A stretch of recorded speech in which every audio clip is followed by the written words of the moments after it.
At She Can, we tell women's stories. We interview women from all over the world to hear their stories because it's easier to be what you can see. And we have millions of views now of girls and women around the world getting inspired by our women's stories. I'm really excited to talk to Andrea Aisiku today. Andrea, welcome to She Can. You're a special needs educator from Nigeria. You're an ambassador at Africa Digital Epidemiology Innovation Network, and you're a podcaster at YouLead International in Nigeria. Tell us more about yourself. Hello, Stephanie. It's a pleasure to be here. Like you said, I am a special needs educator and I work with YouLead International as a podcaster and also as an administrative assistant and also an ambassador for ADEIN. I also write. I do a lot of writing, creative writing. So yes, that's basically what I do. Andrea, so tell us a little bit more about your journey. How did it start? How did you realize I'm a good writer? I can talk about things. I'm really passionate about special needs. Okay. For the writing, I have been writing for as long as I can remember, really, starting in school with writing little stories. But eventually that grew and became better. I think professionally, I started writing when a friend of mine told me that you write really well. You should actually, make this into something that you do and people know about. And I was like, okay. And that was how it started. And now it's really amazing, really. Then for the special needs, I have always wanted to do it because I have a sister who has special needs. And it's something I've always been very passionate about. Like, how can I help people like my sister be better, be more exposed and all of that. And right now, I'm so happy I'm on that path. I'm doing something that I've always wanted to do. And I'm, more excited about making a difference. Andrea, so tell us a little bit more your day to day, what you do in terms of being a special needs educator and how do you work and where do you work and what is your ultimate sort of motivator? You have a sister who has special needs. That's obviously a big motivator. What change would you like to see? Okay. My day to day is working. Currently, I work with two children, but I go to work. I try to, because with children, it's not easy. There's not a set way that, oh, this is how today is going to go and this is what you're going to do. Sometimes you just have to wing it more often than not, working with their moods and all of that. But then I find it exciting, especially when I see breakthroughs, like maybe there's this habit the child has always had and all of a sudden he's not doing that anymore, or he's better at doing this, better at expressing himself. All of that really gives me a lot of joy.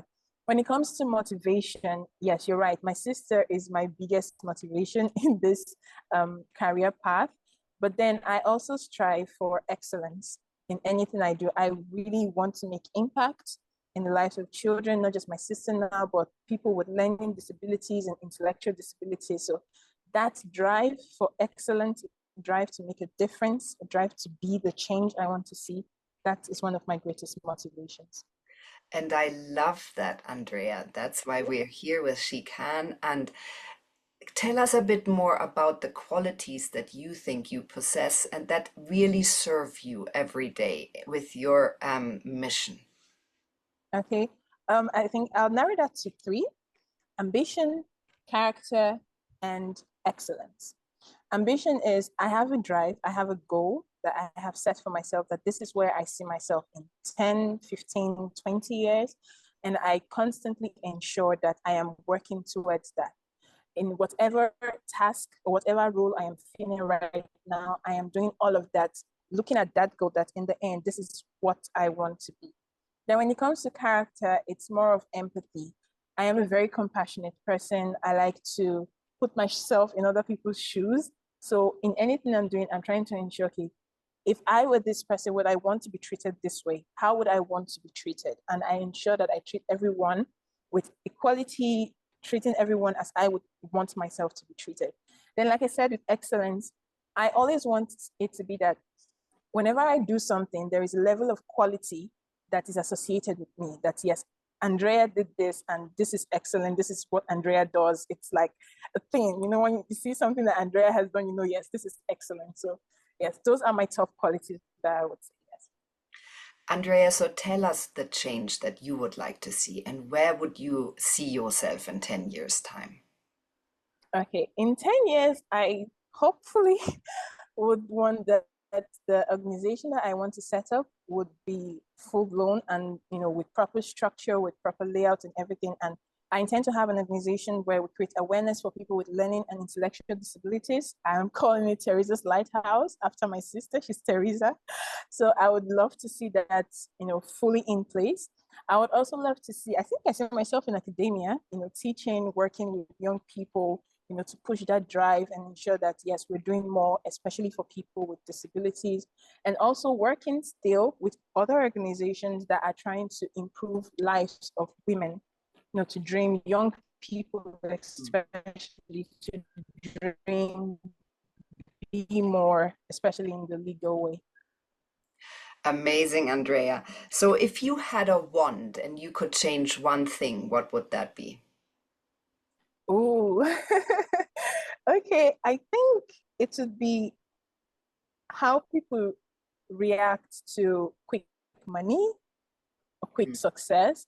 Because right now, I think we live in a society where everyone is driven by, you know, quick life. We want everything quickly. And I think I would actually want to change that, you know, make people enjoy the process of getting to where they're doing. I think that's off the top of my head. Yes, that is one thing I would actually like to Mm. change. That's a great one. Andrea, so give us some top tips. How can people have more empathy towards people with disabilities? And what top tips would you give someone that is a special needs educator? All right, so those are two different things. First, how can we, you know,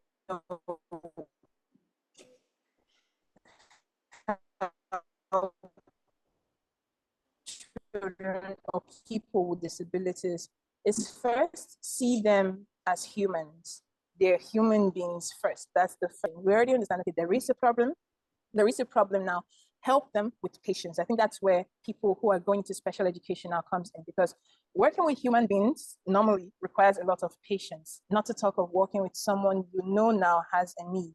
So treat everyone equally, especially those with um, disabilities, give them the same access to things as you would have.